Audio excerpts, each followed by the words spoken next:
I'm joined by Lodro Rinzler, um, who's a author, meditation practitioner, spiritual teacher, um, and it's really cool to be able to talk to you, Lodro. And this is just going to be a short conversation about some of the things that you're working on and some of your sort of vision, um, and maybe about the sort of spiritual landscape for people under 40 in general as well.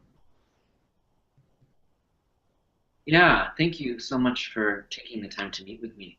Uh, it's really quite wonderful what's been going on with the Ziji Collective. And for anyone who knows a little bit of background, for me, I'm still under the general age of Ziji Collective rules. Um, and I really got my start in leadership within the Shambhala community, organizing what was at that time called Vajradhan, which was this really inspiring conference of young people gathered to hear the Sakyong address us. And basically, at that moment, he looked us in the eyes and he said, "You know what? I'm going to get on doing the work of creating this enlightened society, and I'm going to need your help." And I think it's been, it's been over a decade since that happened. And here we all are, still flourishing. The under 30 groups are still happening, and even though some of us are getting beyond 30, we're still involved and doing really interesting work. And Boston and California and elsewhere, there's really such phenomenal things going on with the Ziji Collective. So I'm so happy to be here with you. Great. Well, so Lodro, you also run, and I think founded, is that correct, the sort of Institute for Compassionate Leadership. I wonder if you could maybe give us a little bit about what your inspiration has been there and where that's at the moment, where that's at for you. Yeah. Yeah, thank you for bringing that up. The Institute for Compassionate Leadership just celebrated its second birthday, so it's still a baby organization in the grand scheme of things. But it's been really wonderful to do that sort of work. Essentially, what the Institute is, it's a 6-month leadership training that's based partly in the Shambhala principles, particularly around things like the 6 ways of ruling that are discussed by the Sakyong are brought in. We also do a lot of meditation training, empathy training, deep listening training, and then we partner that with organizing training. So methodology that was developed by Professor Marshall Gans at Harvard's Kennedy School, which was then implemented on the Obama campaigns. I'm an Obama alum myself. I worked out on that campaign in 2012, and we bring in people from that world. And it's a really interesting mix of people who are very steeped in meditation and good spiritual training, and also people who have come in from the organizing world. So their part is really, how do we, once we've become a little bit more self-aware, how do we actually go out into the world and affect change in a really positive and authentic way, which was certainly my exploration of the Obama campaign. It was really an amazing way that people would actually empower others unique to their skill set. So we bring in that sort of training and match it with just traditional leadership skills, like how to fundraise, how to negotiate, how to give and receive feedback. So generally, to answer your question more directly, what inspired me, I started traveling for my first book, The Buddha Walks into a Bar, back in January 2012, and explored how many people in our age group are going through this process of knowing they want to help the world and they're not exactly sure what they want to do. So this is that curriculum that came out of that exploration. So it's part meditation, part that sort of self-awareness training, part community organizing training, part practical leadership skills. And we found over the last 2 years, these groups have come together with this mission of, I want to become a more compassionate leader, and gone through this cycle where they actually come out the other end, at the end of our part-time, primarily online program, with real clarity on what that next step is in their career, how they actually are going to effectively do meaningful work. By that I mean personally meaningful work. And then the confidence that they can actually go do it. So there's this tools that we actually offer, but there's also the sort of what we would say in our tradition, confidence in their own basic goodness, that they actually have everything they need to go do the work and be that compassionate. So I have to say there's a lot of Shambhala people that have done it, and I want to invite everyone from the Ziji Collective to check us out and join in. I think it'd be great for us. Do you have any favorite maybe success stories from the past couple years? Yeah.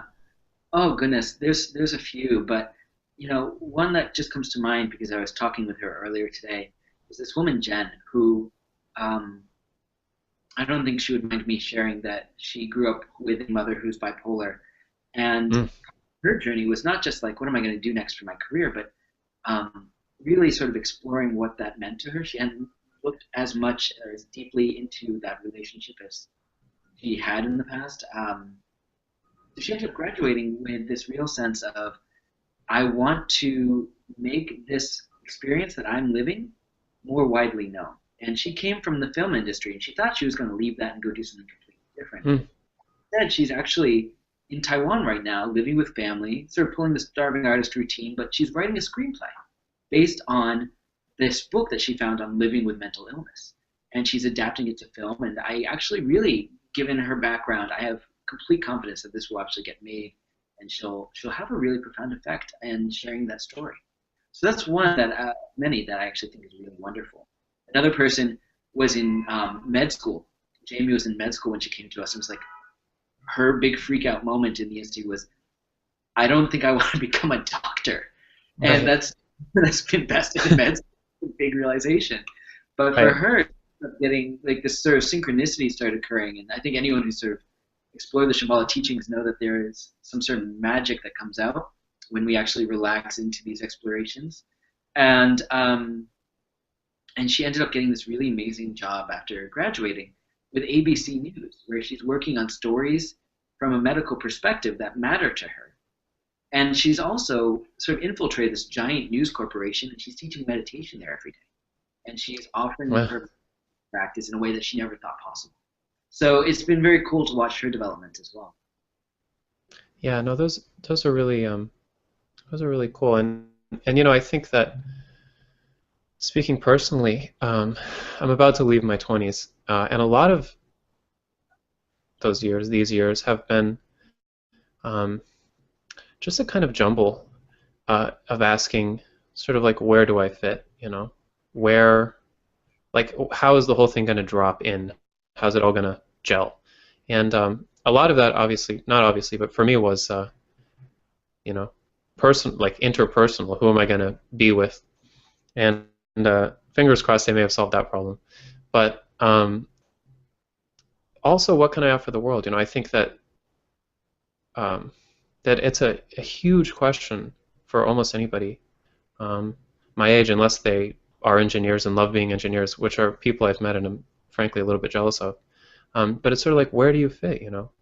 Um, so it's really cool to hear uh, that you have some sort of structured way to try to help people solve that problem. I think I'm sort of um, I'm understanding the sort of view or vision of what you're trying to do. Is that correct? Yeah, and I think what you just said is such a wonderful point that um, one of the things that I often unintentionally downplay is the community aspect. That in these 6 months, you're dropped into this community of people who share the same sort of values around wanting to be of benefit to the world. Mm. So it's a little bit of a love fest by the end of these 6 months where people are like, I can't Yeah. believe we're talking every week about how we're going to change the world. So there is actually, we've started to build out platforms for the alumni so that they can continue to, as they manifest in the world, be in touch, and they don't have to lose that tribe aspect. Like this Hmm. is people that want to do good work, and they're coming at it from a spiritual perspective. So for anyone who's interested in joining a tribe like that, this is a good opportunity. Yeah, that's cool. It sounds like a lot of the people you recruit kind of have a sort of empathy kind of vibe already, I think. Would that be accurate to say? Because I think one of the things that I thought it would be fun to ask you coming into this conversation is essentially, how do you teach compassion? My own sort of education in compassion has all been in the Shambhala tradition, and it's been a combination of sort of life experience, especially traumatic life experience, and compassion practices like Tonglen.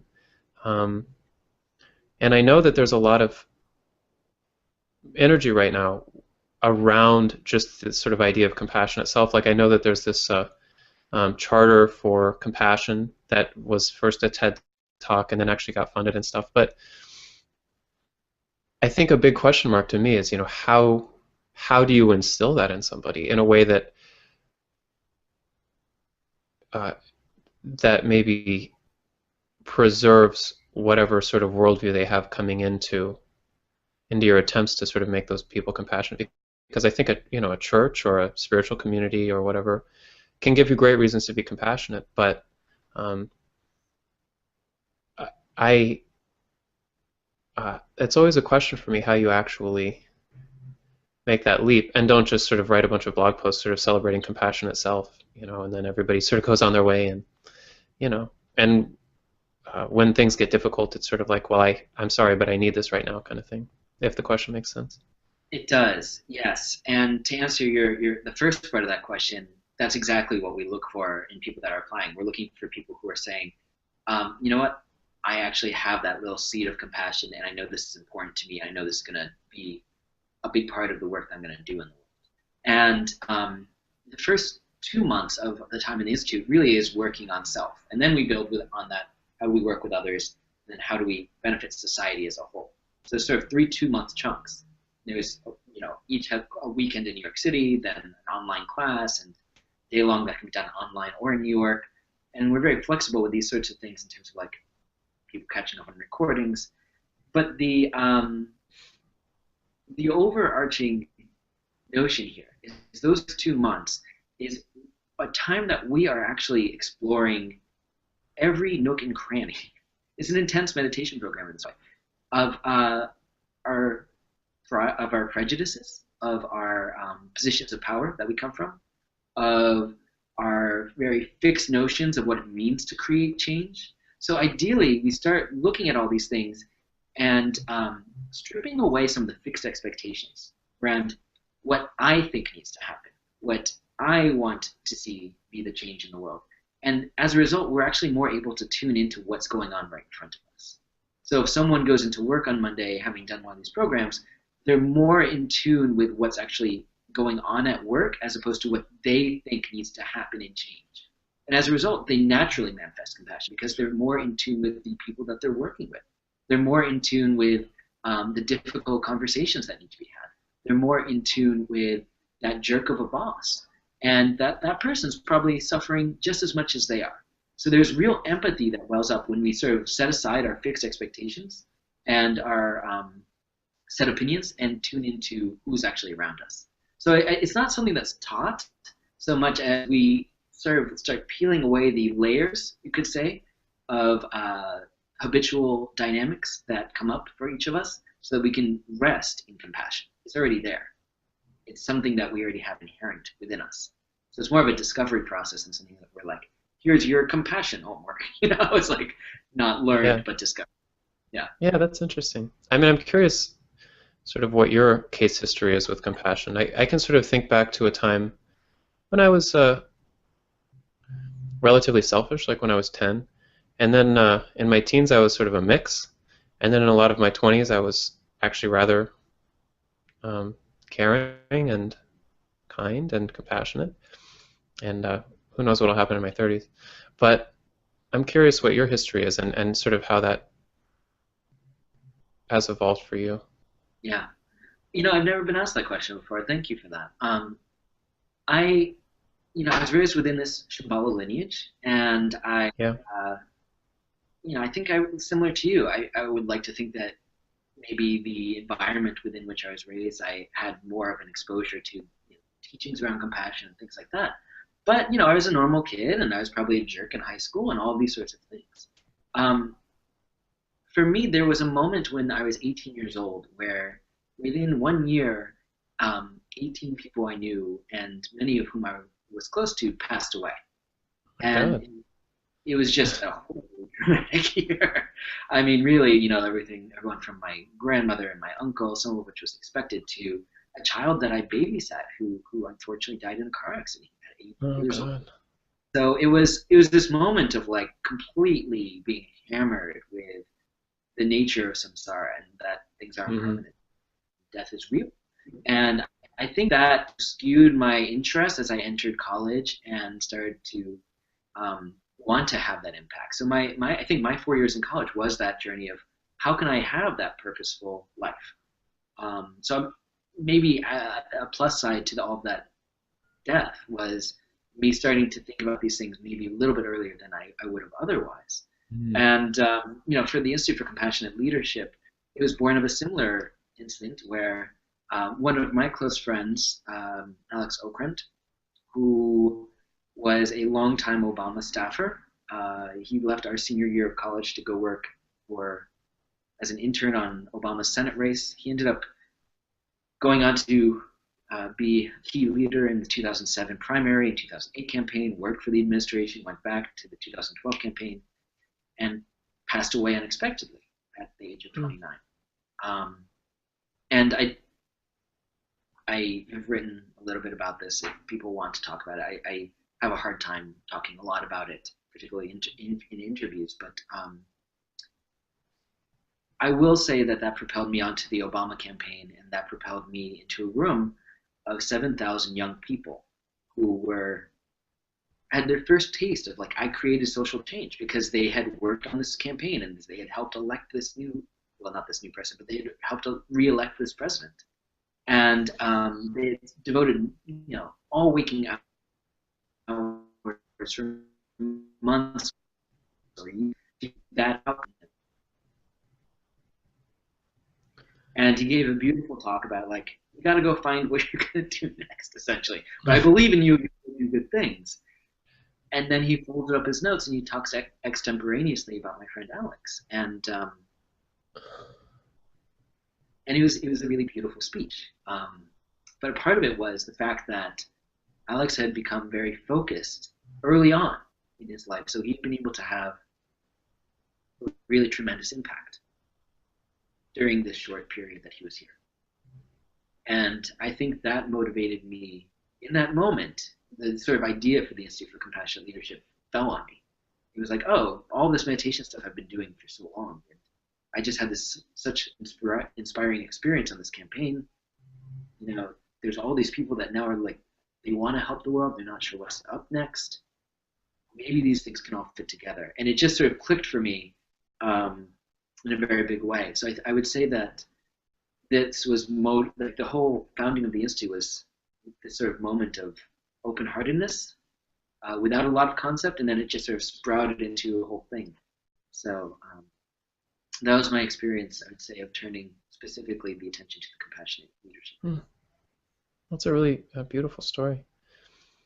I remember that when he sort of had won in 2012, Obama was giving a speech to what looked like a pretty small room of people, and he actually got choked up, which is like the only time I've seen that. Was that the same event? No, it was a different event. I'll tell you, though, that was the day after we won that race, and people around America were exhausted. So I was at the Chicago, which is actually where Alex passed. But it was a beautiful speech, and you can find both of these speeches online, by the way, if that are interested in that sort of thing. And it was just such a fascinating moment where the president starts crying. He's probably exhausted. And then around the country, all of these staffers who had sort of worked their butts off were crying in their respective homes on the conference call. Like, as soon as you could hear him get choked up, like, we all get incredibly choked up. So it was like this massive, such an interesting ripple effect of open vulnerability. And it's something that I actually always appreciate about him. It's not something we often see in presidents, that they're willing to cry in public.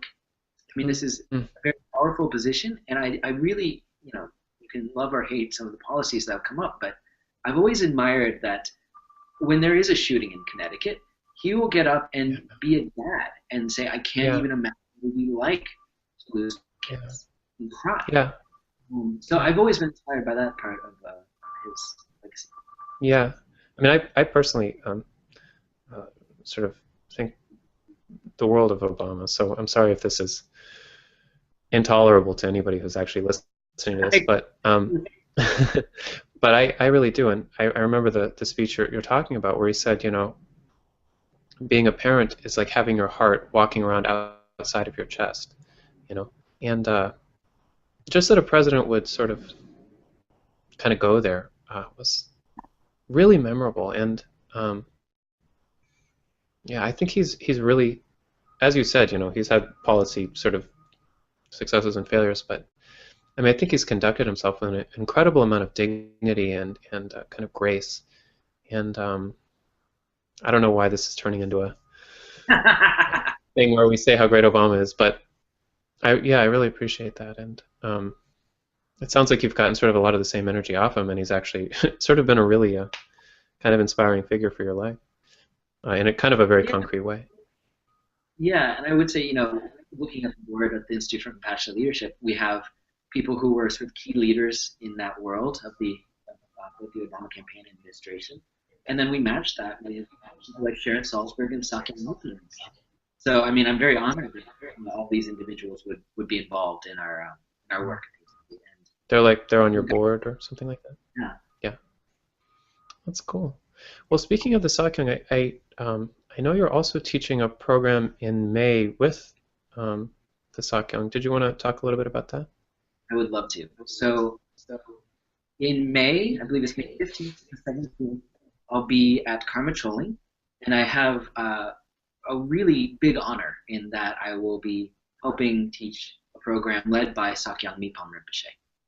And I want to I'm looking you all in the eyes in this moment, and I am offering a heartfelt invitation to please come join us. And for people who might be on the West Coast, maybe this is a good opportunity to sort of band together as a Ziji Collective and take a road trip. For people who are on the East Coast, maybe this is a good time to sort of finally come out to Karma Choling and check that place out. But for anyone who has not experienced the magic of the Sakyong, this is a great time to do it. The program is literally called Life as a Celebration. So he will come in and deliver some teachings. I'm guessing that a lot of it will be related to his work in the book, The Shambhala Principle. And my job then is to sort of try and ground that in some of the nitty-gritty ways that we could apply that to our life, including our romantic relationships and our social life and our work life and our family life and all of these sorts of things. So while there will be a lot of wonderful teachings with Big View, I want to really make this a time that we could also get individually clear about how to apply these things in very specific ways to our life.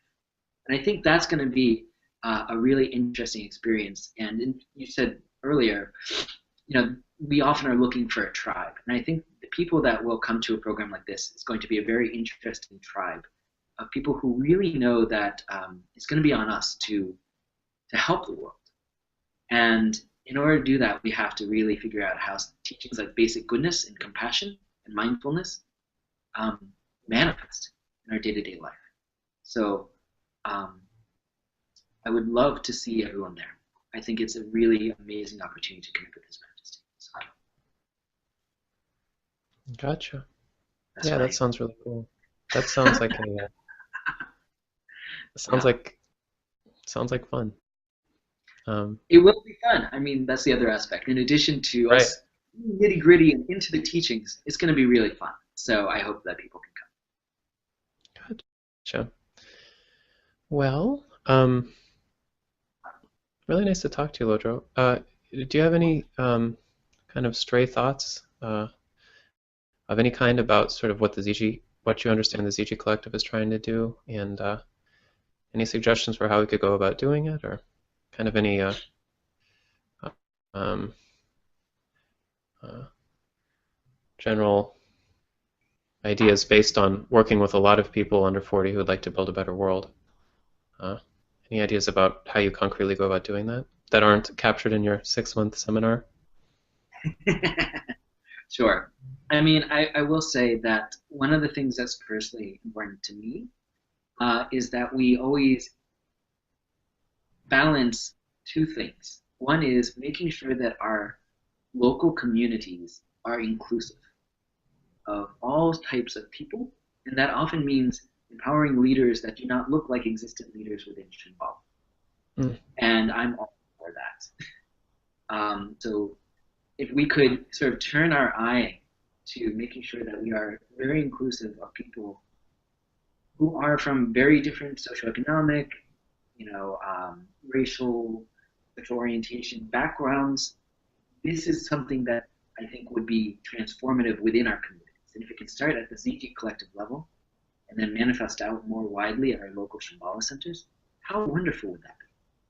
And then part of that is once we actually really sort of tune into our tribe and our community that we are cultivating, can we go out?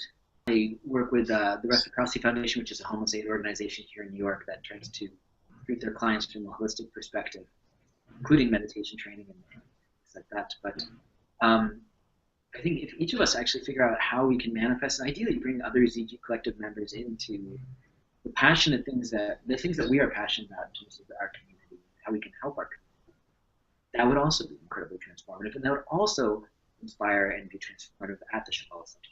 In addition to us going out into the world, I think it also inspires people at our local center. That's my take. Who am I? Fair enough. So it sounded like the two things you had in there were essentially really prioritizing inclusivity, and the other one is sort of a sense of kind of being outgoing and a kind of a social action perspective. Is that broadly accurate?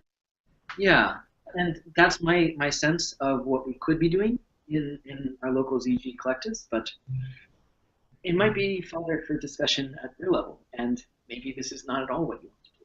But I think we have our intentions for these groups better. Yeah. Yeah. Well, Lodro, great to talk to you, and really, really cool to hear, what you're working on and what you're trying to do, and sort of a little bit about where that comes from in your life as well. Yeah, thank you so much for doing this and having me here.